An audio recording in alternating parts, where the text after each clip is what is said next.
Punjab police मुर्दाबाद, Punjab police मुर्दाबाद, Punjab police मुर्दाबाद, पंजाब पुलिस मुर्दाबाद, पंजाब पुलिस मुर्दाबाद, पंजाब पुलिस।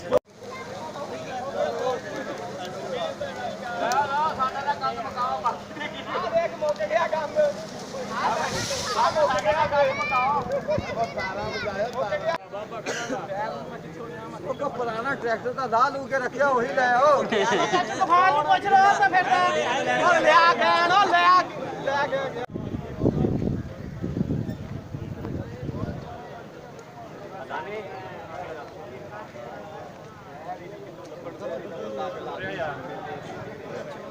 ਹੋਈ ਜੀ ਇਹਨਾਂ ਬੰਦਿਆਂ ਨੂੰ ਅਸੀਂ ਪੁਲਿਸ ਵਾਲਿਆਂ ਨੂੰ ਨਾਲ ਲਿਆ ਲੈ ਕੇ ਅਸੀਂ ਗਾਂ ਆਪਣੇ ਤੌਰ ਤੇ ਪਹਿਲਾਂ ਲੱਭੀ ਆ ਜੀ। ਇਹਨਾਂ ਨੂੰ ਅਸੀਂ ਮੁਲਜ਼ਮ ਵਿੱਚੋਂ ਫੜਾਏ ਵੀ ਆ ਤੇ ਇਹਨਾਂ ਨੇ 2 ਮੁਲਜ਼ਮ ਜਿਹੜੇ ਆ ਵਿੱਚੋਂ ਛੱਡ ਦਿੱਤੇ ਆ।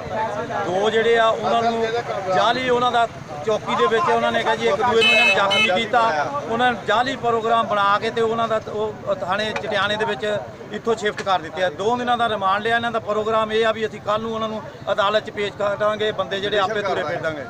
ਇਸ ਲਈ ਅਸੀਂ ਇਹ ਇhtਜਾਜ ਕੀਤਾ ਵੀ ਅਸੀਂ ਰੋਡ ਵਾਲਾ ਬੰਦ ਕੀਤਾ ਵਾ। ਜਾਤੀ ਕਰ ਇਹ ਸਾਨੂੰ ਇਹ ਚੌਕੀ ਵਾਲੇ ਇਨਸਾਫ ਜਾਂ ਥਾਣਾ ਇਨਸਾਫ ਨਹੀਂ ਦਿੰਦਾ। ਦੇ ਤਹਿਤ ਬਰਾਮਦ ਕੀਤੀ ਆ, ਪੁਲਿਸ ਨੂੰ ਸੱਦ ਕੇ ਉਹਨਾਂ ਨੂੰ ਮੁਲਜ਼ਮ ਪਕੜਾਏ ਆ। ਉਸ ਤੋਂ ਬਾਅਦ ਸਾਡੇ ਕੋਈ ਕਾਰਵਾਈ ਨਹੀਂ ਕੀਤੀ ਗਈ ਕਿਸੇ ਕਿਸਮ ਦੀ ਵੀ ਤੇ ਸਾਡੇ ਨਾਲ ਇਨਸਾਫ ਕੀਤਾ ਜਾਵੇ। ਜਿੰਨੀ ਦੇਰ ਤੱਕ ਸਾਡੇ ਨਾਲ ਇਨਸਾਫ ਦੀ ਉਮੀਦ ਨਹੀਂ ਕਰਦੇ ਹੈਗੇ ਅਸੀਂ ਰੋਡ ਨਹੀਂ ਖੋਲ੍ਹਣਾ।